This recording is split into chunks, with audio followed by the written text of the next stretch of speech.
7 de la mañana, 26 minutos. El embajador Eduardo Califé, representante permanente de Ecuador ante la UNESCO, nos acompaña vía videoconferencia desde París, capital de Francia. Con él conversaremos en estos minutos sobre el Día de Libertad de Prensa y el debate que se realizará hoy en el seno de la UNESCO para tratar también el tema de las fake news, las noticias falsas en medio de la pandemia del COVID-19.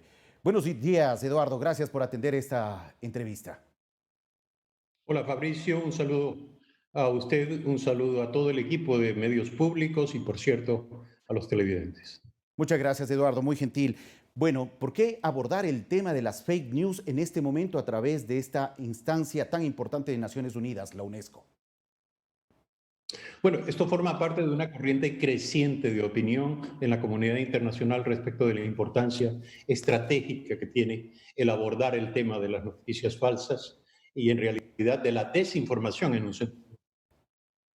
un sentido genérico, que ha recrudecido como problema en Ujú. los tiempos de la crisis sanitaria por el COVID-19. Se ha interpretado, y yo diría no equivocadamente, que el daño monumental causado por la pandemia se debió a una combinación de factores. Este daño evidentemente puso en evidencia la falta de preparación de los sistemas de salud en todo el mundo a escala global, pero fue resultado de un efecto combinado también de un virus altamente letal y una desinformación, un estado de desinformación pública también tan letal como el virus, habría que decir. De Claro que sí. manera que en este contexto la UNESCO se planteó un acto en torno al Día Mundial de la Libertad de Prensa que, como se anunciaba y se informaba hace un instante, va a reunir al secretario general de Naciones Unidas, a la alta comisionada de Naciones Unidas para los Derechos Humanos, al presidente de la Federación Internacional de Periodistas, el periodista marroquí Younes Mujahid, al periodista de investigación, a la periodista filipina de investigación, fundadora del sitio web Rappler.com, María Reza, y al secretario general de Reporteros Sin Fronteras, Christophe Deloire, en un foro que Ujú. va a ser un foro transmitido a través de las redes sociales de la UNESCO, Facebook, Twitter e Instagram, y este foro va a ser moderado por el periodista norteamericano de origen mexicano, Jorge Ramos.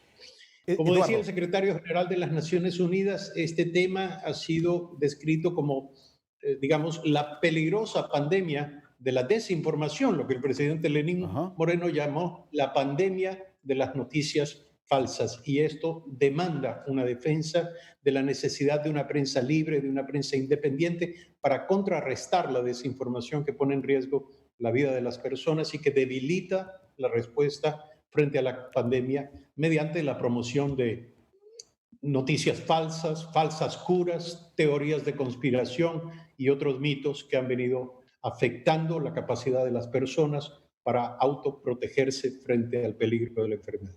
Eduardo, ¿qué se puede hacer desde Naciones Unidas, desde la UNESCO, para enfrentar este problema de la desinformación? Hemos visto que en las últimas semanas, en los últimos días, las llamadas fake news, las noticias falsas, han afectado gravemente este ambiente de emergencia sanitaria que también estamos viviendo aquí en el país y en el mundo de forma general. Muchos ciudadanos se dejan llevar por informaciones desatinadas, desinformación, noticias falsas, que finalmente les lleva a tomar decisiones también equivocadas. ¿Cómo enfrentar este problema?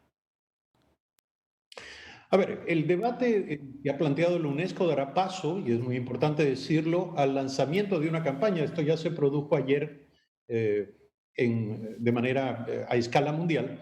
El lanzamiento de una campaña titulada Facts, Hechos, Información Verificada, en la que se destaca el papel de los medios de comunicación independiente en el contexto de la epidemia. Ha sido una campaña preparada por una agencia mundial de comunicaciones.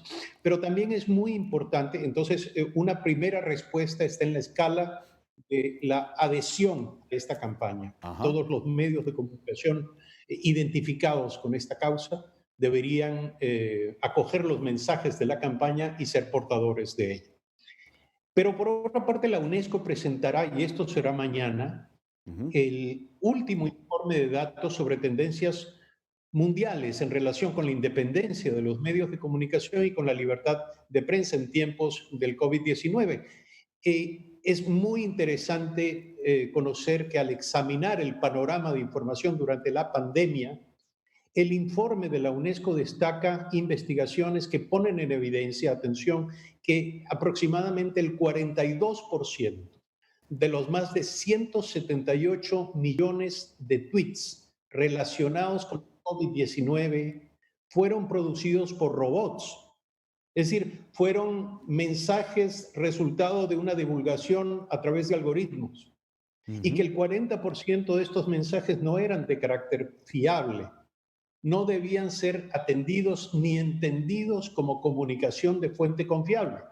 Esto nos da una idea del altísimo grado de penetración de las noticias falsas y en un sentido más genérico de la desinformación.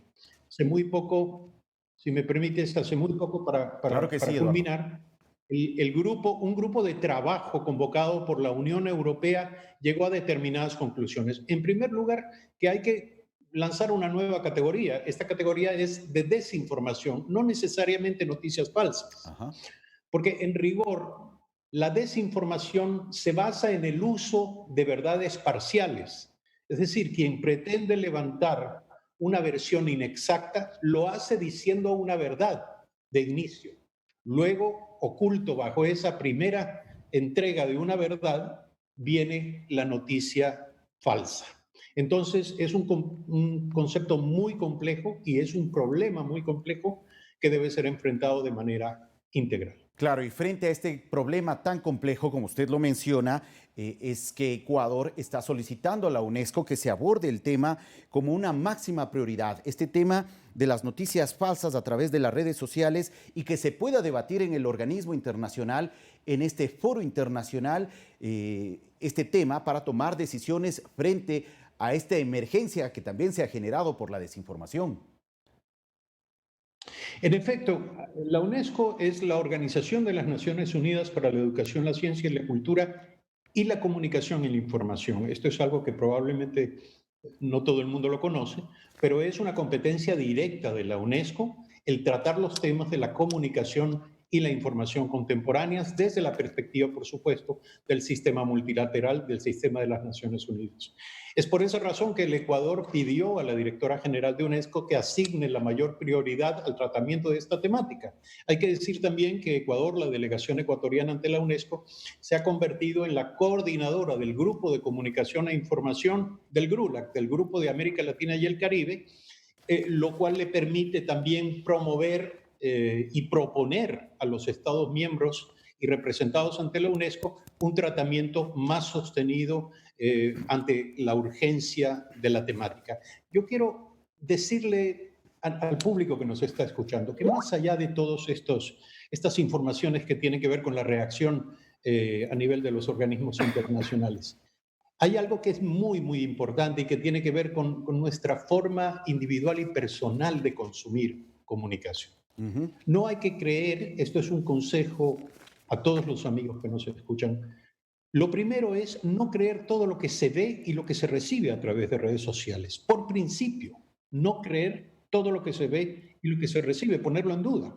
Tomarse el tiempo para revisar la información, revisar quién la produce, revisar la fecha en que se produjo, contrastar con otras fuentes, no solamente leer el titular de un tweet o el titular de un mensaje de Facebook, leer el contenido íntegramente para tener una visión más clara de lo que allí se está diciendo. Luego hay que preguntarse, ¿es relevante? ¿Es verdaderamente creíble y confiable? Esto a convertirme en parte de una cadena de divulgación de noticias falsas y al final llegaremos a la conclusión de que tenemos que actuar de una manera responsable como consumidores y como divulgadores de información. De acuerdo, muchas gracias Eduardo por esta información compartida y entendemos también que Ecuador en su representación estará participando también en este debate de alto nivel que se realizará el día de mañana. Bueno, el día de hoy No, y el la de entrega no, de hoy. información el día de mañana. Sí, mañana es el lanzamiento del informe. Hoy a las 10 de la mañana, atención, les invito a De todos acuerdo. los televidentes escuchas y el público de los medios públicos, a seguir a partir de las 10 de la mañana a través de las redes sociales de la UNESCO. Es muy sencillo anclarse a ellas, seguir el contenido de este debate que se producirá desde distintos lugares, porque se trata evidentemente de una televisión. De acuerdo, muchas gracias Eduardo y éxitos en estos compromisos que tiene que asumir Ecuador representado por usted ante la UNESCO. Gracias por su tiempo.